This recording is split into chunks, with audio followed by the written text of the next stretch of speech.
Hi everyone, how you doing today? I'm Kirsty, and on today's video I'm going to be doing a "If you like this then you should try this" 2022 edition.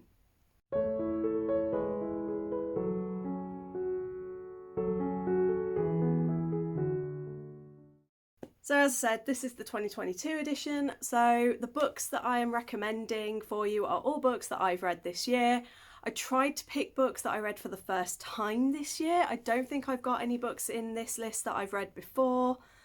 So yeah, I just thought it'd be a nice little fun thing to do this month, is just look at. So if you liked these series, then give this book a try.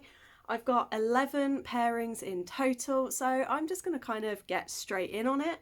And first up, I've immediately forgotten because my list is over there. And first up, we have, if you enjoyed the Shadow Game series by Amanda Foody, you might enjoy the Everless series by Sarah Holland. I haven't yet completed Everless series, I haven't read the second book. However, I felt the two had very similar themes in that they both work with magic that revolves around blood and abilities that are connected to your blood type. That's about where the similarities are. This is more like gangs and warfare and things like that, whereas this is more like fantasy and sort of there's an evil queen and things like that. So there are differences, but they both have that idea of magic and being linked to blood. And in Everless, it's time is linked to blood. So when you have your blood leached, you lose time on your life and things. And yeah, it's a very interesting world and very interesting story, and I really actually enjoyed this. Next up, the books are currently upstairs, so I will just flash up images. This is the only one that featured two books that I read this year, but I did feel they're both so similar to each other, and they're both kind of older releases now that I can use it. But if you like the graphic novel Die, then you might like The Chosen Ones by Veronica Roth. Both have that theme of the protagonists are all people who were heroes years ago, and now, sort of over a decade later, the big bad has come back, and so all of the main characters are older, they're more tired, they're kind of approaching this situation with a "oh god, not again" kind of thing. And I just feel like it's kind of similar in that even though the worlds are very different and what goes on is very different, it's similar in that it's protagonists that have already been through this shit before and don't want to do it again, but they're forced to through no fault of their own. Next up is, if you like Six of Crows, or basically the Grishaverse in general, you might like The Greatcoats by Sebastian de Castell. Now, Six of Crows is YA, this is adult, so it's a good one for if you want to upgrade into adult but not sure where to start.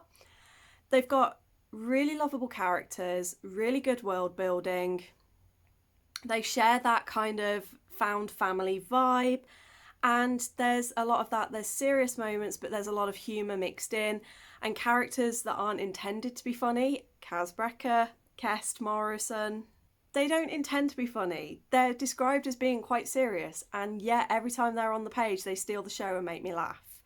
And there's political themes in both, and I just feel like The Greatcoats does have very similar feels, more to the Six of Crows than to Shadow and Bone, because of that sort of group dynamic, but I do feel these two are quite complementary to each other. So I think if you enjoyed Six of Crows, I do think you will enjoy The Greatcoats. The second time that Amanda Foody has appeared on this list, but if you enjoyed All of Us Villains by Amanda Foody and Christine Lynn Herman, you might enjoy Only a Monster by Vanessa Len. This is a debut that came out this year, and I just think that this one works really well for that book because it features on the villains being the main characters. However, it focuses more on that, what actually is a villain and what makes someone a villain, and are villains actually villains, or are they misunderstood people forced into situations that they would rather not be in?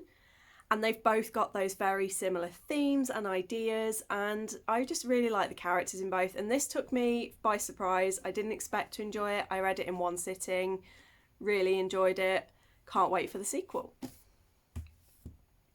Next up, we have a humorous book. So if you enjoyed Dial A for Aunties by Jessie Sutanto, you might like Anxious People by Frederick Backman.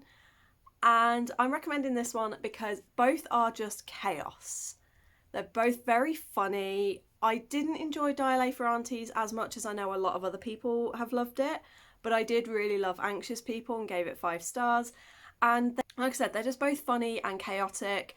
Anxious People does develop more into a commentary on life and what it is to look after people, and again, that theme of what actually makes someone a bad person. Whereas Dial A for Aunties is just silly and chaotic throughout the entire thing, and there's not really a deeper meaning to it. But both involve criminals that have ended up in a situation that they weren't expecting to be in, and it just devolves into there. And I think both have got very similar feels to them. Next up is sort of a more whimsy children's one. So if you enjoy Black Beauty, you may enjoy The Hen Who Dreamed She Could Fly. I've chosen these both because the central character and the main focal point and point of view is from an animal. Black Beauty is a horse. The Hen Who Dreamed She Could Fly is an actual hen. And I just feel like they both give me that kind of really warm, fuzzy, nostalgic feeling. However, both have kind of bittersweet endings. And my cat has the I'm about to pounce look on her face, and I don't quite know why. Hi, bye. She's now upstairs. But yeah, both have got that sort of whimsical feel. They've both kind of got that tender yet sad yet loving endings, and they've just got very similar themes throughout of love and hope and strength, and I just think it will resonate really well. Next up, I haven't finished either of these series yet, but from what I've read so far from both, I think this is a good match. And that is, if you enjoy Throne of Glass, you might enjoy Poison Study by Maria V. Schneider. In Throne of Glass, we follow Selena Sardothian, who is an assassin, and she's like a badass and has these abilities and is super cool, who enters into a tournament and ends up fighting other assassins. In Poison Study, you've got Yelena, who is in prison for murder, and she basically gets told, you've got the choice, you either die by the hangman's noose or you can become the king's new poison tester. Is it the king? Oh, the commander of Ixia. And they're similar, I think, in that both the main characters, they're very headstrong, they know what they want, they're very confident in their abilities. They both go through discoveries and both bond on levels with people around them that make them realise that maybe there's more to life than what they thought, and that maybe there are people worth trusting. There's romance in this that I absolutely fell in love with from pretty much page 1, and yeah, I just felt everything was really good. And it did kind of give me, even though the stories end up diverging very differently, I do feel that the feelings and stuff are similar, but overall I actually prefer the writing and the characters in Poison Study to Throne of Glass, and I am very grateful that there currently is no love triangle appearing in this, and I hate love triangles, so that's a bonus for me. Next up, we have an author who I absolutely adore coming up. So if you like The Hunger Games by Suzanne Collins, you might like The Sunbearer Trials by Aidan Thomas. This is actually marketed as The Hunger Games meets fantasy and Percy Jackson. So it's probably not a surprise. I could also have said if you like Percy Jackson, but I've never read Percy Jackson. I've only ever read and watched The Hunger Games. But yeah, I feel like there is very similar. You've got different regions and different types of gods whose children compete in these trials, and it's all to protect the world, because these trials all goes to keeping these really evil gods in prison. And yeah, it was fascinating. It had tons of rep in there, it had some fantastic characters, and it did have a feel of the Hunger Games in that they did have these different trials and different things, and even though there were people who were looking out for each other, it was very much a everyone for themselves, and there were some characters who did attack other characters to try and get themselves ahead, but it didn't necessarily work out in the way that they intended. And I thought it was a really fun read, and definitely is one that I can't wait for the sequel and will definitely reread. Number 8 is, if you liked Stalking Jack the Ripper by Kerry Maniscalco, you might like Spectacle by Jodie Lynn, surname I've not yet learned how to pronounce, but I'm going to say Jrock.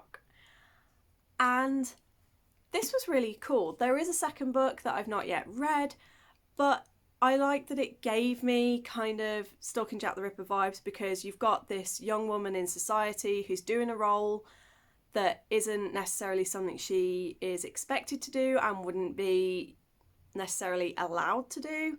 And it's in 1800s, it's in Paris, it's even got like that smoky kind of spooky vibe.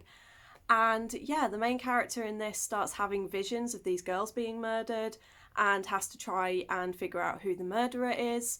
And obviously with Stalking Jack the Ripper, you've got Audrey Rose, who doesn't have the visions, but she is still on the hunt for a serial killer. So if you enjoy stories of Victoriana women finding serial killers, this is your book. And then finally we have Aidan Thomas yet again, but this time he is the If You Like. So if you liked Cemetery Boys, you might like 16 Souls by Rosie Talbot. This is one of my favourite books of the year. In fact, I think this is probably going to be in like my top 2 or 3 this year. And it is a dazzling debut from an amazing author, and I feel like you'll like them because both deal with ghosts. Both books have got LGBT rep. You've got trans and gay characters in Cemetery Boys. You've got trans and gay characters in 16 Souls, but you've also got a little bit more in here. We've got Charlie is a bilateral amputee. There's a little bit of deaf rep in here further towards the end of the book, and I just feel like it's a really solid debut that really should be getting way more hype than I've seen it get. And yeah, I loved it.